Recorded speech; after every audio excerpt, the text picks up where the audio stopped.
What is most important is to see the enthusiastic response. Ladies and gentlemen, when in January this year, I had gone to Washington and held discussions with Mr. Jake Sullivan and my other friends there, including the people in the business and industry. I was very excited about the idea of this technology cooperation, of this critical and emerging technologies. I was very excited, but I was also skeptical. I wasn't very sure whether the idea would be able to take off. Today, I'm much more confident and hopeful. And it is because of not what has happened between the governments. It is more because how the response was of the industry, of the business, of the scientists, of the research scholars, of our institutions. They took the matter and they took the baton much faster at a much greater speed than I had anticipated. There is something very unique about ICET.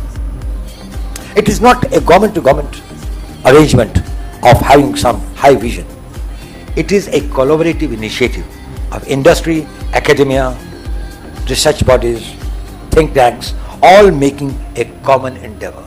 A common endeavor to see India and United States in a different orbit, to give an orbital jump to our strategic relationships where we are able to build the capabilities, where we are able to exploit the opportunities and work on the great complementarities that we have got and the opportunities that lie ahead.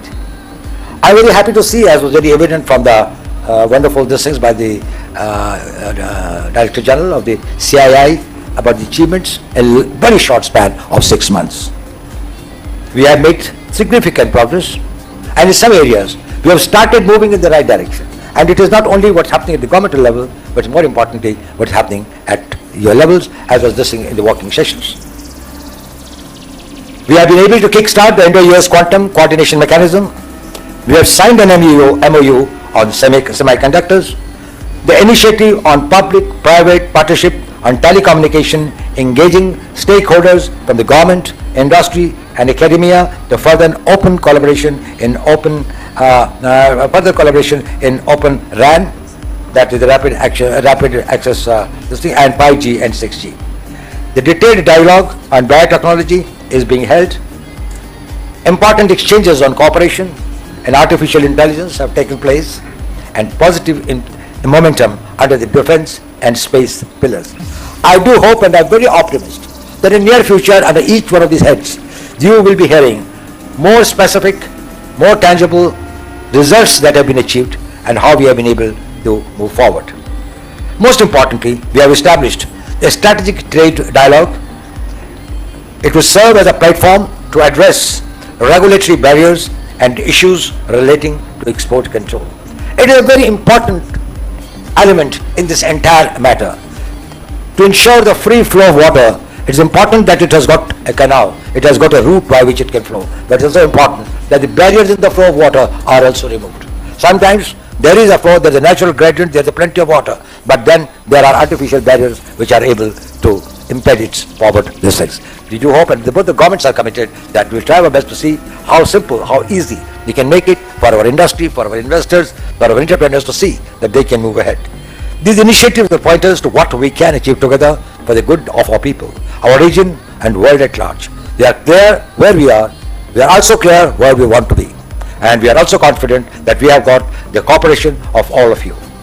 I am particularly grateful to NSA Jake Sullivan, who has contributed tremendously to that. It was his idea that is, let it not only be the government, bring the private sector in a big way. And Jake, what a great idea it was, and thank you very much for that. We highly appreciate your initiative. He has invested tremendous efforts and tremendous ideas and thoughts in really bringing it to this position. The potential of our complementarities and cooperations are immense.